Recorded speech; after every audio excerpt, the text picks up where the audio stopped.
People who talk that way do not understand that Jesus is the Christ, the Son of God, the Redeemer of the world. For them, Jesus is just another man. Why do they not know him? Because they do not have the Spirit. And why do they not have the Spirit? Because they have not obeyed the law of God that they knew. As our Lord said, if you love me, keep my commandments. Then the Holy Spirit will manifest himself to us. The people you know and trust are on EWTN.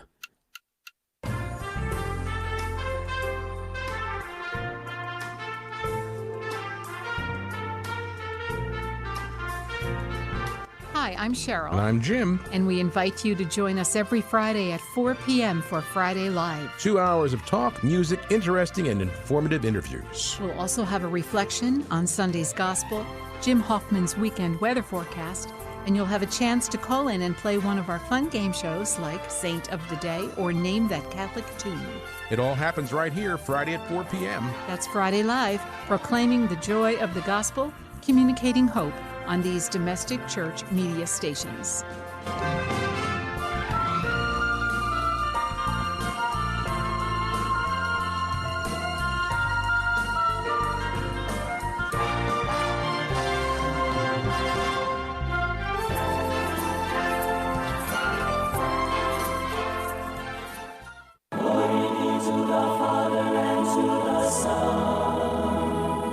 This is WFJS 1260 AM Trenton, WFJS 89.3 FM Freehold, WGYM 1580 AM Hamilton, and WSMJ 91.9 FM North Wildwood, Cape May. Communicating hope on Domestic Church Catholic Radio.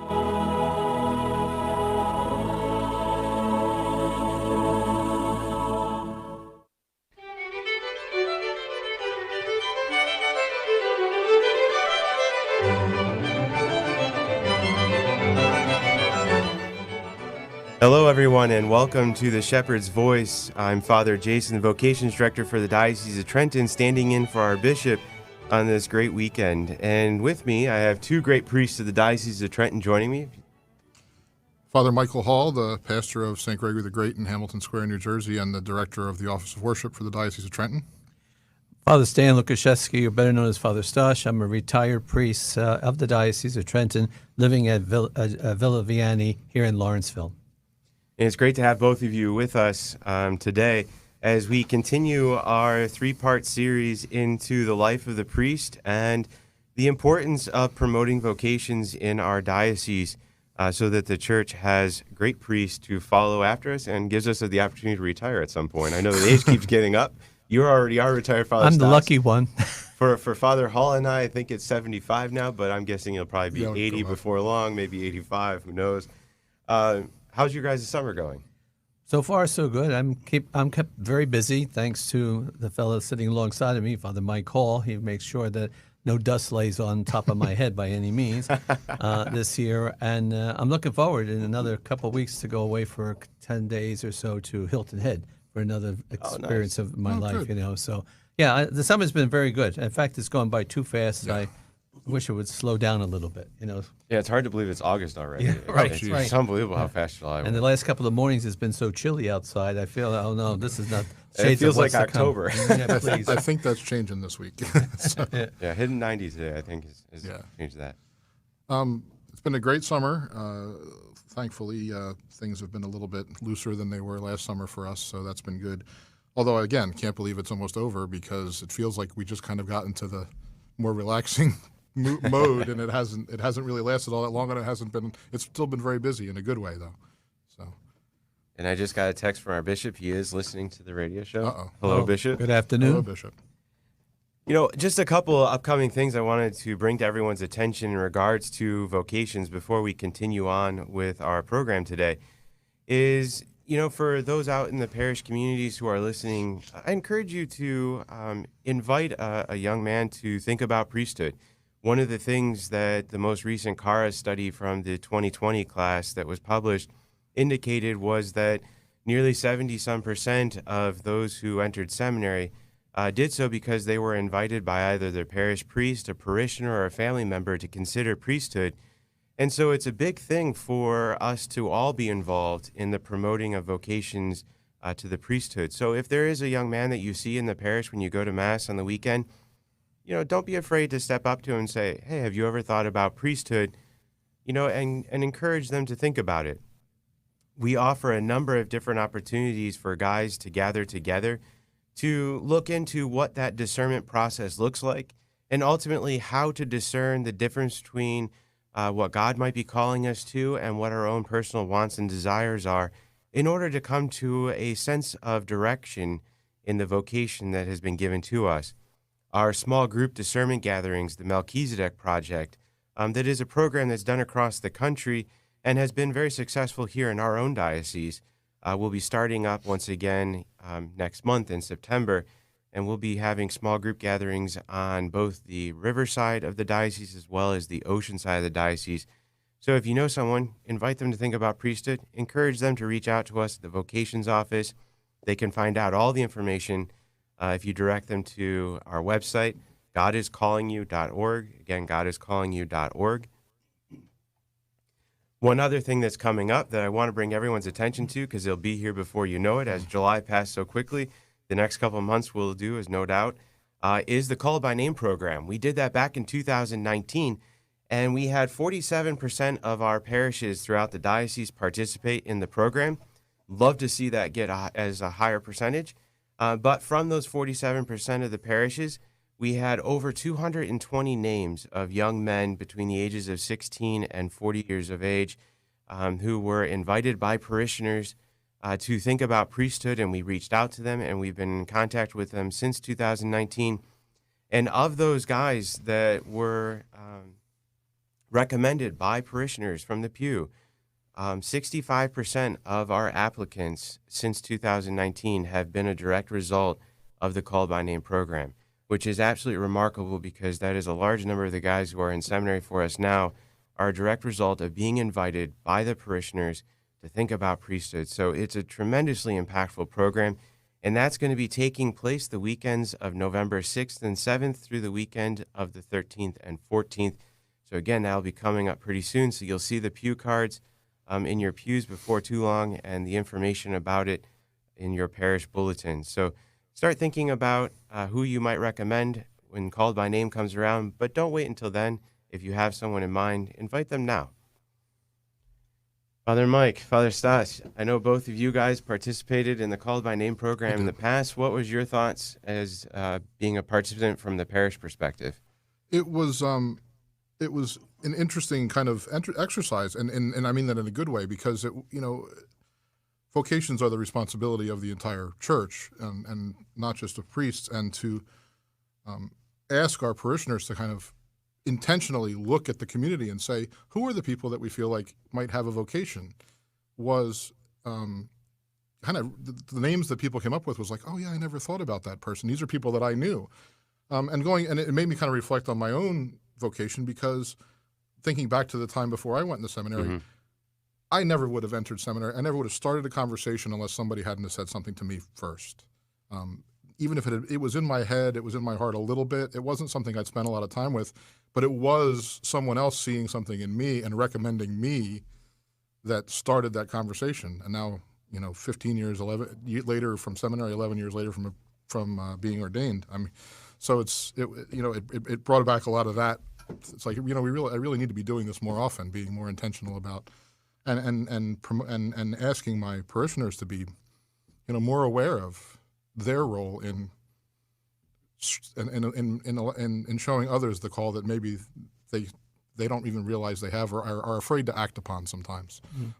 I think advertising and so forth is very good. I mean, we need to see these things in full visible presence.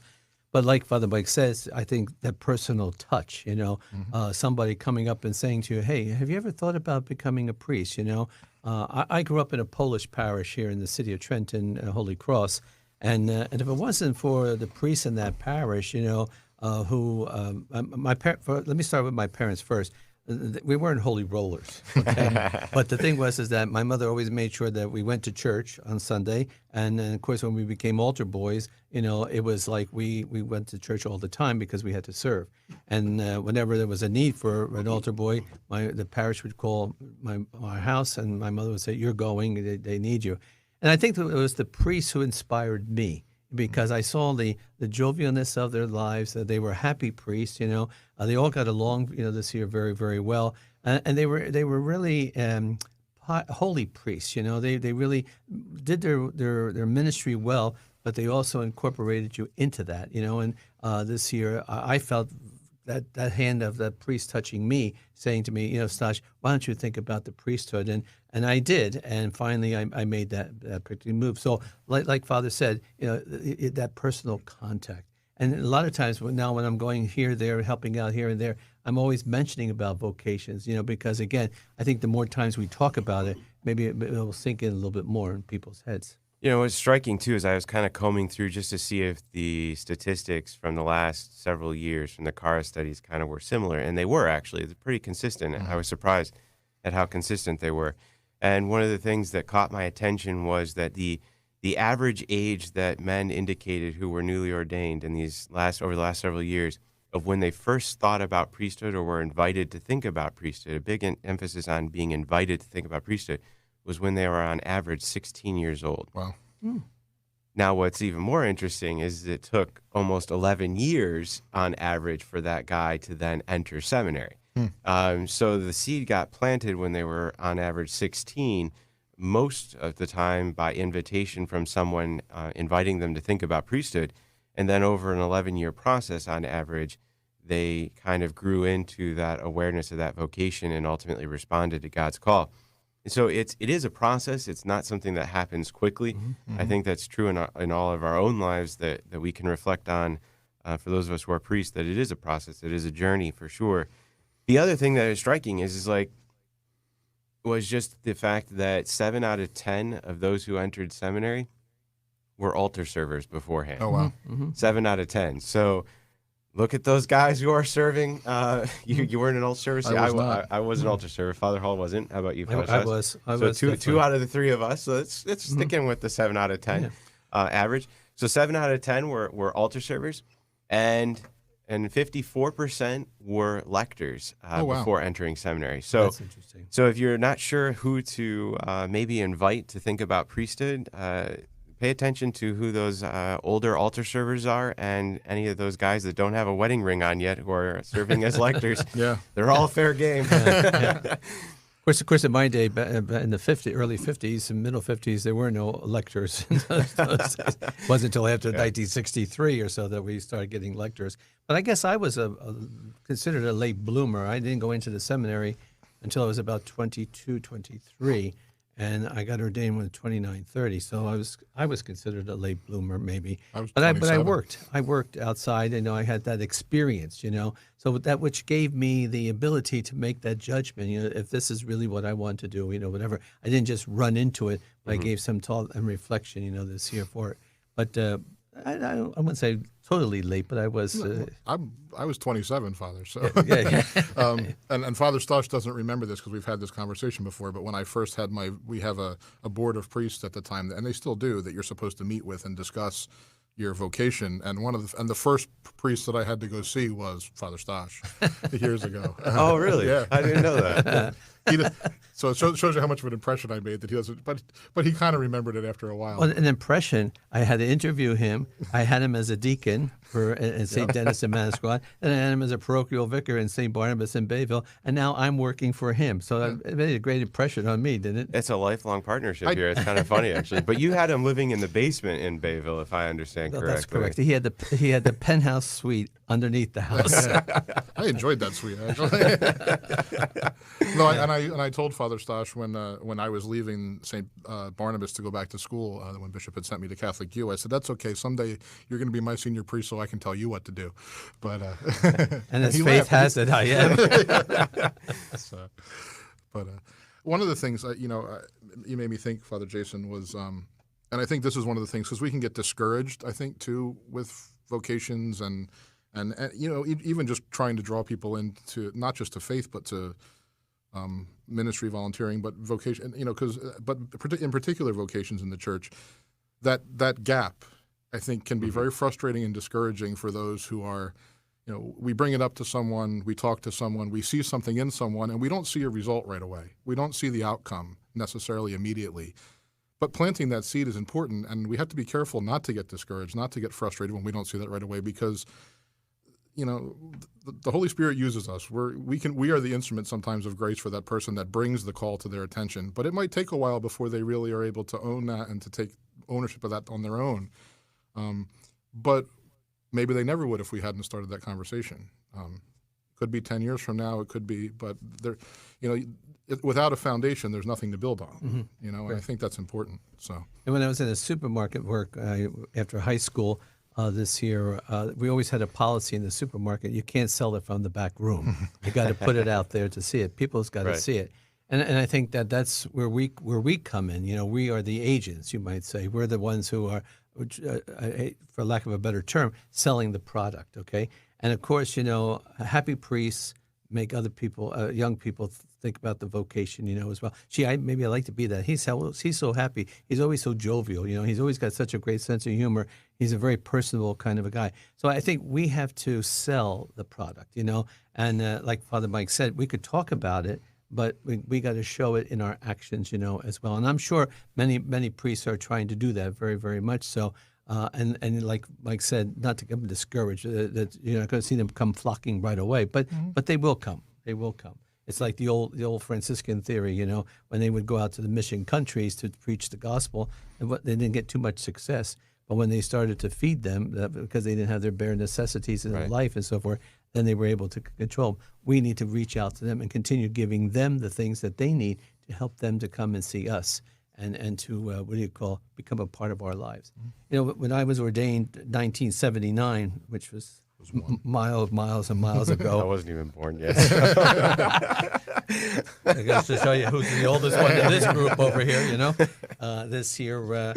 I was very fortunate to have 3 wonderful pastors to work with. My first one was Father Sam Constance, God rest his soul, as a deacon this year, as a seminarian and as a deacon. And Father, I saw a lot of wonderful qualities in him that gave me a lot of material to think about. And then after I was ordained, I know I couldn't go back there, so I went to St. Mary's in New Monmouth, and there was another priest there, Monsignor Bullman, who was truly a wonderful, wonderful man. That was a big parish, over 5,000 some families, high school, grammar school, and there was a lot of work there. But we managed to go through it all, and we worked really, really well. And then, of course, my other assignment was Willingboro, which I never thought I'd go down that way. And I had Monsignor Bogdan, and that was another experience. What I'm getting to is that we lived a community life, and I guess that's what produced that happiness in our lives.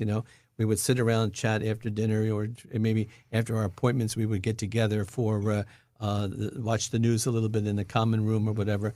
But the interesting thing was we built such a bond of a relationship that even when retiring for the evening, if you're going that way to your room or that way to your room, we always said goodnight to everyone, and we'll see you all in the morning. So that was a real sense of togetherness, and which made it, no matter what the work was like, it still made it easy. When I went to St. Denis, before Father Mike came, I was living by myself, and unfortunately, I missed that. I missed that camaraderie with other priests. But thanks be to God, to Monsignor Tom Lupking of happy memory, he would invite us all over to St. Catherine's at Spring Lake on Saturday night for dinner. So maybe 8, 10, or 12 of us would gather together. So, again, getting together, being together, showing a sense of fraternalism, I think really helped to make the inspiration of a priesthood and my feeling towards the priesthood genuine and real. I loved it. I think that fraternity is one of the aspects of the priesthood that is the most amazing, really, when you think about it, because we're part of this fraternity of priests when we're ordained, and the age range is quite dramatic, and the different interests and hobbies and passions that guys have is also quite wide and varied. But what unites us all is that common bond of the priesthood and the sharing of the faith, which is the most remarkable thing, really, because it allows for friendships to be cultivated that you probably never would have cultivated outside of the priesthood, just because you probably never would have gotten to encounter one another because of the differences in your life and the direction of your interests. And yet there are also friendships that you can never have with someone outside the priesthood, because you have a shared experience that those who are not involved in this kind of ministry don't fully understand. Right. So it's a very unique fraternity, I think. I'm unique in this situation with the three of us that are here, because although I'm the only one that's lived with both of the other two priests who are here. They've never lived, Father Jason and Father Stosh never lived together, but I have lived at different points with both of them, and actually had really good fraternal experiences in both situations. I lived with Father Stosh when I was a deacon, and as he said, his first year as pastor of St. Barnabas in Bayville. I was my last year there. And then Father Jason, when he first came to Notre Dame as the chaplain, lived with me when I was the pastor. He was in residence when I was the pastor of Our Lady of Good Counsel in West Trenton, and had a lot of good time just being together, watching TV, making dinner, whatever. And if I recall, you almost never liked any movie I ever put on. Well, when you're Rotten Tomatoes, you're a little bit picky in the movie department. Yeah, the joke is that if it's below 80% on Rotten Tomatoes, I don't want to watch it. And Father Jason can go all the way down to about 15%. 13, 15%. I'll still watch it. Shoot, if it's negative, I'll watch it. So he used to say I went to bed early, but really it was just I was getting out of the room so I didn't have to watch the movie anymore. So. I knew there was something about that. And not only living together, which is kind of a difficult thing today because most priests are living by themselves, but this year. But I think if you have good, strong relationships with your classmates, as you all know, there's 5 of us classmates we were 12 ordained in 1979, but unfortunately there's only 5 of us here in the Diocese of Trenton that are left. And we try to get together once a year on the first Tuesday of December to celebrate our anniversaries, and then we go out for dinner and stuff like that. But there's 4 of us that continually try to get together more often, and we go on trips and things and stuff like this, And I find that, sometimes even when things get a little difficult and hard, in the parish, when you were bottled down with all this problem, that problem, whatever, I could always call one of those 3 guys and always find somebody to talk to help me to deal with it. So I think that the friendship with your classmates is so very important because they can be a great source of comfort and strength to help you in your ministry. As a seminarian with Father Stosh when I was a deacon, and actually with one of his classmates, with Monsignor Troiano, with the summer before, I was privileged to be invited to these dinners with Monsignor Lubking in Spring Lake when I was there for the summer. And of course, anytime that class would get together, they always told the same stories. So that was, but dementia was already starting in already. But I remember vividly that one of the times where I was sitting there was another seminarian who was stationed with one of the other priests who was there as well, and they were telling stories. The priest, Father Stosh, Monsignor Troiano, Monsignor Lubking, the other priests that were there, were telling stories about the priests that they had served with when they were younger priests in the diocese, the giants, the legends of the diocese. If you think about it. And they were, and one of the comments was, those guys were such characters. And then one of the priests looked at the other one, I'm not going to say names, and said, but who are the characters today? To which myself and the seminarian turned to him and said, you guys are. So, which was, it was that generational fraternity even was present even then. And that's part of, I think, what got me through seminary. So. Yeah. Yep. One of the things I want to just kind of bring up, too, in this discussion, is we see the value of the fraternity, even though, we're not always living in rectories with multiple priests. It's more intentional now. But it is a part that really makes the priesthood something much more enjoyable, I guess you could say, but also gives you the strength and the ability to kind of deal with some of the challenges that you face as a priest. I mean, one of the things that since being a priest, you hear about, but until you experience it, you really don't think twice about it, is the fact that you can go from emotional extremes in a given day because of the different tasks that you're invited to do and to participate in. You might have a wedding, and I literally did have, in one occasion, a wedding, and then I had to go anoint someone who was on their deathbed and then ultimately passed away while I was still there. So you have these extremes. You go from doing something very joyous and exciting to something very sad and sorrowful. Right. And, for most families, you're doing that only one of those in any given point in a day in your life. But for a priest, you could be on both sides of the emotional spectrum. And I think that's one of the things that the fraternity of priests is beneficial for, because most people don't have an understanding of being able to swing from one end to the other, and the impact that has on you. Yeah, I had that kind of experience in St. Denis in Manasquan. There was a situation with our school, and this year, and it really got me an awful lot, But I have to say, thank God for the priests in the area and my classmates, as well too. But the priests in the area all called up every single day. Stash, what can we do for you? Stash, what can we do? Tell us what we can do. We're willing to help. We're willing to do this. And I felt comfort that way. That I wasn't holding the wall of the flood waters, by myself, but rather that there were guys helping me, this year, as well. And even so far as one priest is saying that he would be willing to send some of his teachers to help me, in that particular way. But I think that's the whole idea that we work together, Right. And of course leadership is a very important thing, and I think Bishop O'Connell has been really great in showing that kind of enthusiasm, but also that leadership, and that we're all in this together. And he calls you when he wants to know how this is going on. He wants to call you how you're doing like this. So I think that's important too. That you're not out there alone. And you're not sinking in the boat by yourself, but rather there's other people that are helping you to manage whatever you need to do. Yeah, and not to get off the fraternity portion of that, but I think there's another side to that too. Is that if I look back at the last 11 years, I'm sure Father, you look back, how many years are you now? 42. 42. And of course Father Jason as well has been through. When I look back at the 11 years, the profound experiences, the moments that I remember, a lot of times they are those difficult ones. Yeah. And I don't remember them with frustration or anger or bitterness. I remember them with not fondness, not joy, because they were difficult, but with kind of fulfillment, with maybe that's not even the right word.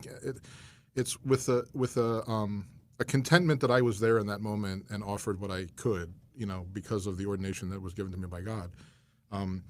And also a feeling of privilege for being able to be a part of those moments, whether it was funerals for young people, whether it was, some very difficult situations,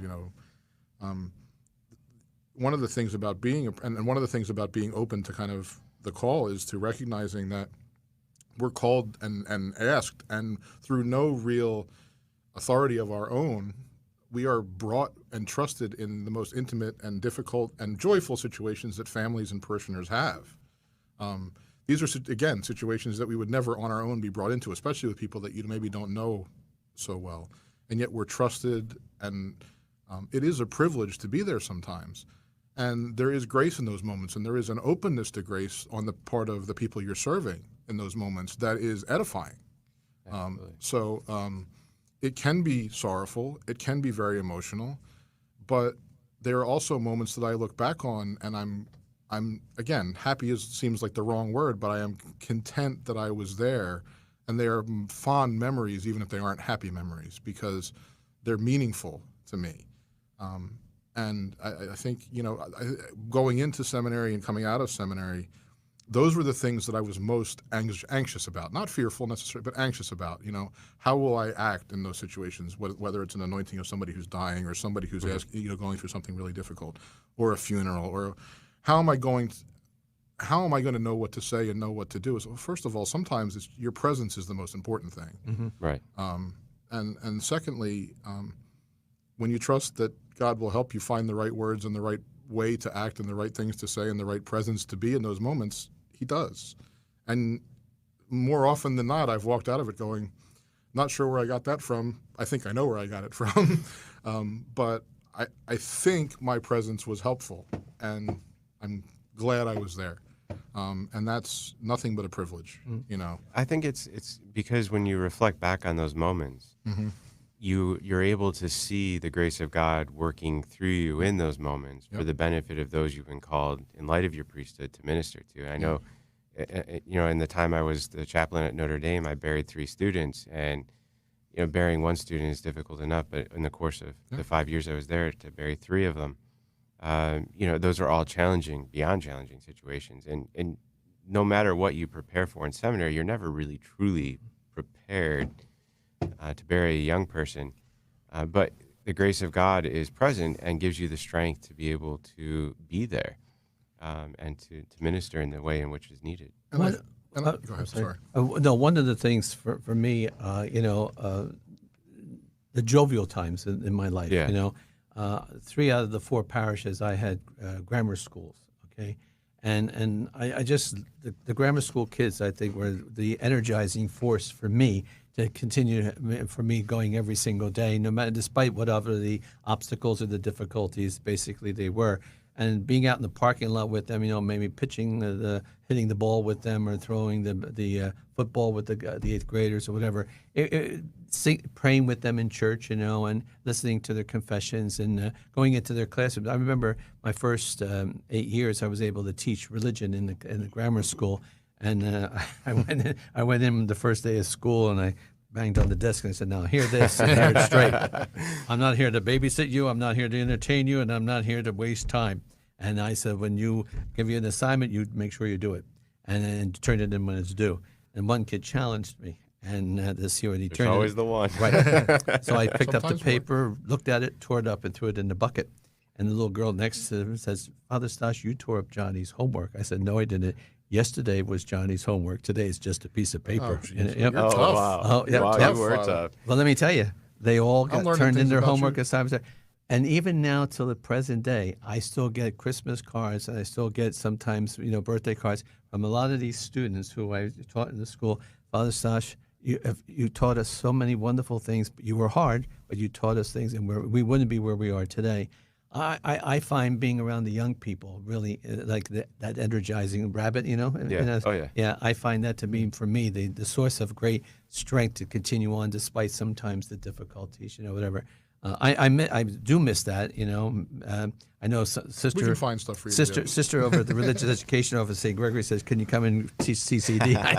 We'll see, sister. We'll see about it. She didn't tell me she did that, but I'm not surprised. Yeah. But, you'd be good at it. Well, It'd be hard, but you'd be good. I do. I like. It's hard to tear up a phone. I think the young people need to see us in other capacities than besides just the priest. They need to see that we're human, also. And that might be a great way to help them to see that, hey, yeah, maybe that's something I'd like to do, whatever. So I think that is actually one of the benefits of our Catholic school system, is the fact that you do get that exposure as a child to seeing the priest in, situations outside of celebrating Mass. I think that's one of the real blessings. I know, Father Mike, you have St. Gregory's Academy, which is one of our, if not one of the largest. Yeah, I don't know if it's definitely a very healthy school. Yeah. Right now, at this moment, I think going into next year, we are at 483 students registered for the fall, which is really good for us. That's a pre-K through 8th grade? It's a pre-K through 8th, but the enrollment is definitely up. In fact, we're at, I think we have 54 kindergartners, which is the most kindergartners we've had in 30 years. That's awesome. Which is great. We're five students away in kindergarten from having a wait list in kindergarten, which has never happened. So that's a good thing. I credit it to a few things. I have a very strong principal, Dr. Jason Briggs, who's been there for a number of years. Who I'm going to give him a little plug, because he especially in the last, he's been great there for a long time, but especially in the last year and a half with the challenges of having to run a school. First of all, he's made my life very easy, because he takes the lead. He takes the brunt. He doesn't do anything, major without consulting me first and saying, "Here's what I want to do." But I trust him because I know it's been thought out. I know it's been planned. I know it has the best interests of the students and the faculty and the administration and the staff at heart all the time, that he's going to do everything he can to kind of balance a faithful environment, a learning environment, and safety at the same time. And he's a very logistical thinker that way, which is great. I got to say, that was one of the things that I was most impressed about, was just as you were describing the way in which St. Gregory's was approaching the challenges of COVID, of how the fact that not only was the school addressing the challenges and needs of having the coronavirus present, but also maintaining that sense of responsibility towards handing on the faith and creating and fostering Yes. a community Yes. for the kids who are going there. And I thought that was one of the most impressive things that I really was amazed by, how St. Gregory's kind of Yes. pulled it all together, didn't lose sight of a single component, and really pushed forward. Every teacher that we hire, every interview that we do, when we if it's contract signings, Dr. Briggs wants me there because our school, our first priority is Catholic identity and Catholic faith, and passing that on. The education, it's like if we had to say it's second, it is second to that. Of course, if you're doing that well, that's not going to falter at all. Right. So there's always, and even in a year, and that was the present before COVID, but even in a year which was so logistically challenging, where you could actually kind of make the excuse to push some of that stuff aside, it didn't happen. We found ways to have Mass with the entire student body and to make sure that they had access to the sacraments. Ways to pray with them in Lent, the Stations of the Cross. I mean, just like simple things, which you would think would be common sense, but prayer every morning during morning announcements. Explanations of the saint of the day if there was one, things like that. Just this very intentional commitment to making sure that that's a part of every day that these students have. From the moment they walk in the door, they know that there's no mistaking that this is a Catholic school and the faith is significantly important, is primarily important to us. And we're going to make sure that you know that. And our parents know that. The school parents know that. Even the ones who, maybe that's not the first reason they sent their kids, they're going to get an education and an understanding of the Catholic faith at St. Gregory the Great Academy, which is great. And I think it's reflected in the healthiness of the school, and also the spirit of the school. The way that we weathered the last year and a half, I don't think you could have done it as well as we did if you didn't have faith and hope. Right. Right. I mean, and to maintain that level of joy among your faculty is a testament to the fact that that you were able to pull that together in the right way. Most of your faculty were all Catholic? Oh, yeah. I think the vast majority are. Mm-hmm. And you're lucky you have a couple of religious we do. In the school as well, too. We have Sister Natalie, who's been teaching fourth grade for 38 years in wow. the school. Wow. And does she have a ruler? No. I it's doubt, worn out, so it's gone now. I get the impression from Sister Natalie wouldn't have been the ruler type. No. She's a gentle soul. And Sister Barbara, who is semi-retired but still is the librarian and is part-time. And we have and they're there, and so yeah, it's good. And we have Filipini sisters in our religious ed department too as well. So. Which Father Jason actually had a hand in bringing on when he was there as an associate years ago. I had a small minor role in helping. They get the sisters there. They credit you. But they're both incredible. Yeah. I love the Filipini sisters. I've never seen a Filipini sister not smile, and I think it must be like a prerequisite to become a Filipini. They're very. I see them when I'm saying Mass over at St. Gregory's in the morning. This year, they come to the 8 o'clock Mass at 3. Faith, Hope, and Charity. I call them the virtues. Faith, Hope, and Charity. And Sister Dominica always says to me, "What am I?" She's the oldest, I think, of the bunch. Well, it's interesting because one of the things, I love studies and statistics. I'm just oriented in that direction to gravitate to those. And one of the things that is always consistent is that when they're doing comparative studies for stress and anxiety, often the control group in studies will be a group of religious sisters because they're known to statistically have the lowest levels of stress and anxiety, which is one of those remarkable things.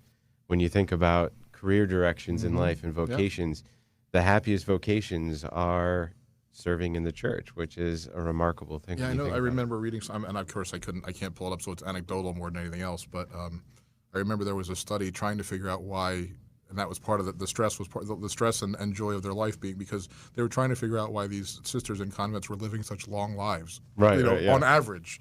It's like they're all living to 90 something, 100. It's like, why is that? It's because of the way they live. Yeah, they're, the way that their outlook on life and their faith is significant in that. So anyway, but they're a great example to a parish, though.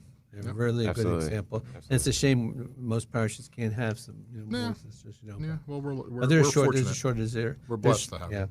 Mm-hmm. Well, it's another thing for all of our listeners to consider, not only in inviting a young man to think about priesthood, but also to invite a young woman to think about entering religious life because, the sisters make a big difference in the life of a parish, in the life of a school. and in our church in general. And so we need vocations across the board. And really, I think, correct me if I'm wrong, but this is one of the things that I've been saying since I've taken over as vocation director, is I don't think it's a lack of vocations out there so much as it is a lack of courage or willingness to respond to the vocation. And I think so maybe it's not a matter of us praying for an increase in vocations as we typically do, more so than needing to pray more so for the courage and the willingness for young men and women to respond to that vocation that they've already received. And I think courage, and unfortunately sometimes it's influence too. When the joke kind of being that parents want their children to grow up to be doctors and lawyers and whatever else. And Give me grandchildren. The parents don't always necessarily see the priesthood as a viable path for their kids, and because I think they worry about it, and that's I think one of the things that we have to kind of work against, because it's like this is a tremendously rewarding vocation, obviously. So I think that the courage is a big one. I think also sometimes, and that's where that called by name thing is important, and what that kind of calls out of us, even if it's not specific to that program, but just in general, is that a lot of people feel pulled, feel called, but they don't necessarily. That call's never had like a name put on it. Right. I'm not sure how intentionally I was thinking about the priesthood. I knew I was called to something in the church, but it wasn't until someone said, you should think about going to the seminary, maybe becoming a priest, that it was like, oh yeah. So it's like, sometimes it's like you just need to name it, and that's where that's where our role sometimes is too. It's, have you ever thought about this? Because some people know that they know that they have a longing and a pull to something, but they're not quite sure what that is, and sometimes it takes the clarity of the naming of it to. Like Father Mike was saying about, most parents do. They want to see their children, enter into other fields, Right. where they can, offer their talents and so forth. I remember when I entered the seminary, I came home after I met with the vocations director at the time, and I said to my mother, I says, I'm going to go into the seminary. I'm going to become a priest. Well, Italian as she was, she started crying, I wanted you to get married. I wanted you to give me grandchildren, whatever, And I said, well, Mom, I'm going to try. And if it doesn't work, I'll come home and I'll give you the grandchildren or whatever, you want it. So I think it was about maybe, I was in Darlington, the major seminary at the time, and we got home a little bit early from a holiday recess. And I walked in the house on a Monday when I was supposed to come home on a Friday. My mother was right away, what are you doing home? What are you doing here, And I said, well, I decided to take a leave of absence, whatever. She says, you get out of here or I'll break every bone in your body, I think, my mother, on the day of my ordination, my mother and my father were the most happiest people, my father especially. I never saw my father cry the way he cried on that day, Wow. So I and then I think they saw how happy I was in what I was doing, that they became even more comfortable, this year with it. My brother, no, he chose the other way around. He's married, he's got grandchildren, and that's fine, So, but Father Mike is right. We got to put a name on it. We got to really, help people to lead them into that direction. Because they may be at that one edge, but not enough to go over the edge to sign up. And I think bringing that clarity, or assisting in bringing that clarity to someone who is being called, I think, is one of the key elements of it. Because, as you said, it can be a little bit challenging or difficult to really kind of sift through what you're experiencing about what direction to go in life. And we have one young man who is contemplating priesthood, but is currently in a relationship. And in a conversation I had with him, I don't want to say his name in case he or his family is listening, but one of the things in the conversation he and I had not that long ago was the fact that he said that if he broke up with his girlfriend, that he would then enter seminary because he knows that priesthood is where he should be. And so I said to him, well, if you already are unaware of the sense that you're called to priesthood, if you break up with your girlfriend, then what's the obstacle here? You already understand what your vocation is. He said, well, I can become a deacon then if I end up getting married in this direction. I said, yeah, but that's clearly not your vocation. And I think so. Sometimes it's a matter of sifting through sometimes what the pressures around us or what our friends and family members might be saying, what our own personal wants and desires are, and what God is calling us to. And sometimes it can be a little bit challenging to kind of sift through all of that and find out that path that leads towards the greatest clarity of who we are. And one of the things I often tell guys who are discerning is, when you have that uncertainty, think about all the gifts and talents and the blessings that God has bestowed upon you in your life, because every single one of those things is going to come together and find its fulfillment in the vocation in which God has called you to. And if it is priesthood, you're going to find that all of it comes together naturally, not forced, but naturally. And that's a good indicator that priesthood is, in fact, your vocation. Right. I said, when we start going in a direction and we feel like we have to sacrifice half of who we are, then we might need to step back and reconsider whether or not we're going down the right path, because that's not likely the case then. Yeah. But on the other side of that, though, there is just someone who has a vocation to the priesthood. It doesn't mean it's the only place you could be in your life. Right. I think the other thing with clarity is relative. True. In that just because I know that I'm in the right place, just because I know, at least today, I'm where God has called me to be, just because I knew that when I was going through seminary, I was very certain of it, which is funny because of where leading up to that, it probably would have been, are you sure about this? But it doesn't mean that I couldn't see myself somewhere else in my life. I was a food and beverage manager at a hotel. Would I have welcomed the chance to be married and have children? Sure. There are aspects of life that you sacrifice for a vocation, right. And I think it's healthy to have some of some of those longings, as long as they're in their proper place. And to think, I could have done this, I could have done that, I could have been this, but I still know that I'm in the place I'm supposed to be, that God wants me to be, that I'm called to be. It doesn't mean, I could have stayed in the career I was in for the rest of my life and done probably very well for myself with it. But that wasn't where I was called to be. But it doesn't mean that I don't sometimes go, joking about different things that I do as a priest. There are things that remind me of the business I used to be in, and I love doing them because it's we might get to that at some point. But well, and I think that's one of the things is because your previous life in the food and beverage industry, being in the cooking side of it, is going to place you in the tent at the St. Greg's Carnival coming up, flipping burgers as always. Yes, there's a picture that's on the vocation posters in the Diocese of Trenton that has made its way around for the last 5 or 6 years. I love that picture because it helps show the differences of what priesthood is. And it's me flipping burgers in my carnival food tent, which is the same. I have the privilege, and I maybe real quick, I have the privilege of now being the pastor of my home parish, a parish that I've been a member of for 30 years, or was prior to. So, and those of you who know St. Gregory the Great know that it has a carnival we're on our 43rd year. We're calling it the 42nd and a half because we didn't get to do the 42nd. And it's a carnival I've worked for 25 years. So there's pictures of me from long before I was pastor at this carnival. And that was one of the. I have the reputation of I plant myself in the food tent and I cook all week because that was what I did. And I really enjoy it. And even when I was not assigned at St. Gregor's, I would still come back. In fact, I think the year the picture was taken, I don't think I was assigned at St. Gregor's. I think I was in a different parish, but I still came to serve at the carnival because I love the people that are there. I love kind of being out and doing that. It reminds me of my previous life to some extent. The parts of it that I was good at, the parts of it that I really liked, the parts of it, and it's part of that. It's kind of an affirmation that we're all called for different reasons, and we all have different, gifts and talents and skills and things, and there are ways to apply almost all of them in the priesthood. Yeah. You also cooked for Mission Jersey when you were at St. Barnabas. When they first tried after Superstorm Sandy, when Dan Waddington, who was the youth ministry coordinator for the diocese, wanted to get a group together to do mission work but do it at home because of what had happened. One of the challenges was like, well, what are we going to do for food? And I happened to be in Catholic U at the time, so I was in residence at parishes for the summer, but I had time.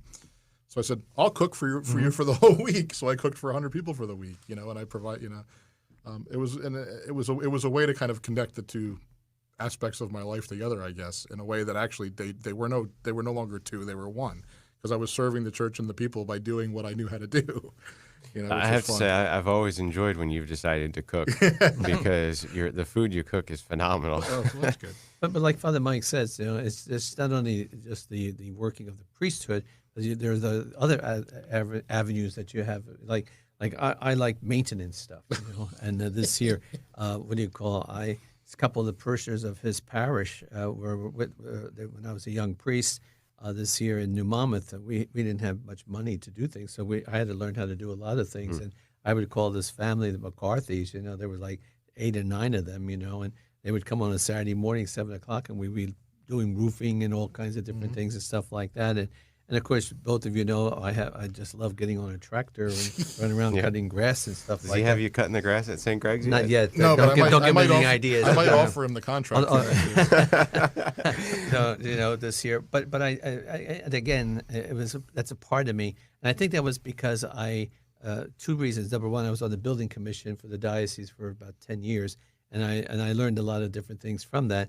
And then, as Father Mike knows, there was a fellow in Bayville, Tommy, who was a volunteer maintenance man for us, and he could do anything and everything. And I learned a lot of different things from him. You know, so you know, people see you. You know, people saw me cutting grass. You know, they saw me doing this, they saw me doing that. But then they also saw me on a Sunday, or they saw me at a wedding, or they saw me at a funeral home, or whatever.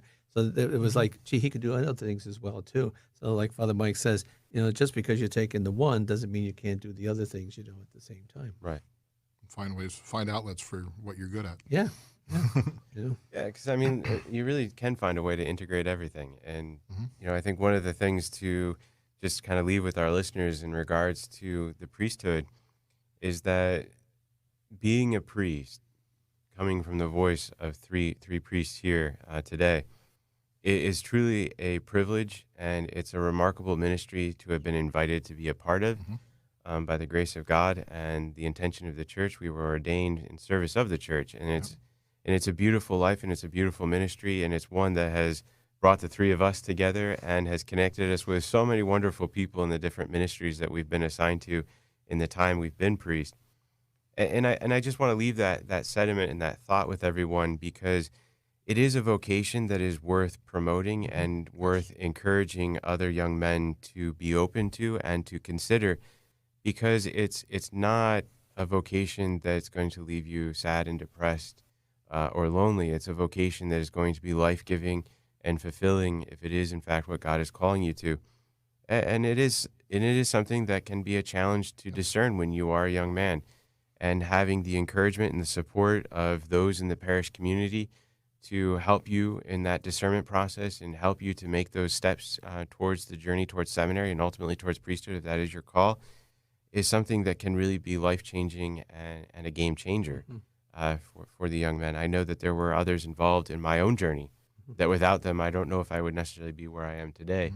And so it's important for all of us to take that role and that responsibility to promote the priesthood. Any final thoughts about anything? It doesn't have to be about vocations. But. No, Father Stosh I've known for a number of years.